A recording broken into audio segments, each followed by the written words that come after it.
அதிகாலை தமிழ் நேயர்களுக்கு வணக்கம். இப்போ நம்ம திரைவிமர்சனத்தில் பார்க்க போகிற படம் வந்து கரை. ஒரு பேங்க் கதவை உடைச்சு உள்ள போய் திருடு இருக்கான்.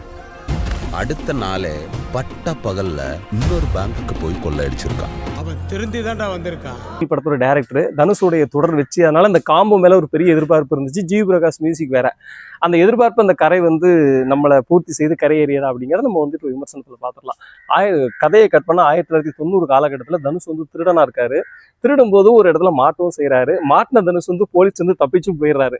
தப்பிச்சு போனவர் கட் பண்ண 6 மாசம் கழிச்சு தன் காதலியான மனைவி மமிதா பைஜியோட ஆந்திராவில் ஒரு ஹோட்டல்ல ரொம்ப கஷ்டமான வேலை பார்க்குறாரு. வறுமை வந்து அவங்களை போட்டு நெருக்குது.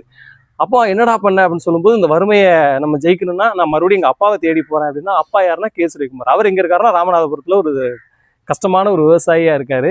ஏன் இவர் அப்பாட்ட இருந்து பிரிஞ்சு வந்தாரு ஒரு கேள்வி வரும் இல்லையா? அதுக்கு ஒரு கதை வச்சிருக்காங்க. 16 வயசுல அப்பாட்டே பணத்தை திருடிட்டு வந்த ஒரு கேரக்டர் தான் தனுஷ் இருக்காரு. அப்பாட்ட அவர் போகும்போது அங்க அப்பா இவரை எப்படி எதிர்கொண்டார் அப்படின்ற ஒரு கேள்விக்கான பதிலும், அப்பாவுக்கு ஒரு சின்ன பிரச்சனை இருக்கும் அங்க. அந்த பிரச்சனை இன்னும் சில பேருக்கு இருக்கும். அதுக்கான பதிலையும் ராபின் ஹிட் ஹீரோ மாறி தனுஷ் எப்படி சரி பண்ணார் அப்படின்றதான் இந்த படத்துடைய கதை.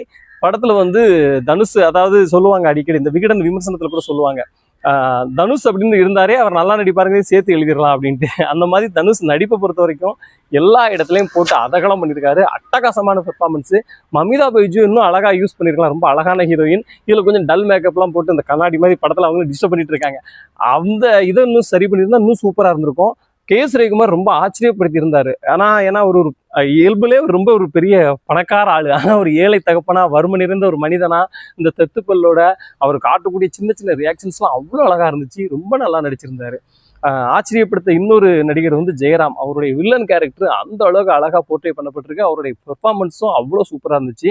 மலையாள நடிகர் சுராஜா இருக்கட்டும், நம்ம பிரித்திவ் பாண்டியராஜா இருக்கட்டும், கருணாஸா இருக்கட்டும், எல்லாருமே கொடுக்கப்பட்ட வேலைகளில் குறையே வைக்காம அற்புதமாக நடிச்சிருக்காங்க. நம்ம கண்ணை மூடிட்டு ஒரு விஷயத்த சொல்லலாம், இந்த படத்தோட இன்னொரு ஹீரோ யாருன்னா ஜி பிரகாஷ் தான்.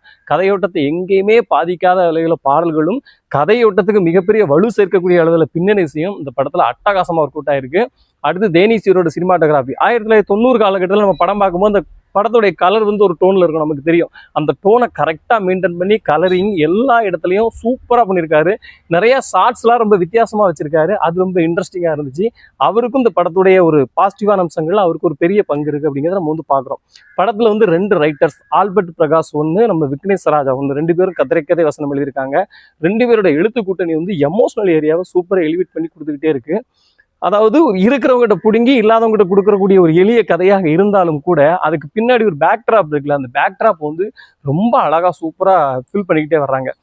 வங்கிகள் வந்து விவசாயிகளுக்கு டிராக்டரி ஆசையை கொடுத்து கடன் கொடுக்கறது, அந்த டிராக்டரிக்கு வட்டி காசை நிறையா வாங்கி அந்த நிலத்தையே கையகப்படுத்திக்கிறது, அப்பாவி விவசாயிகளை வங்கிகள் மோசடி பண்ணுறதுன்னு சொல்லி ரொம்ப அற்புதமான சேர்த்து உள்ள பேசி ஒரு எமோஷனல் ட்ராமா வந்து ஒர்க் அவுட் பண்ணிக்கிட்டே இருந்திருந்தாங்க.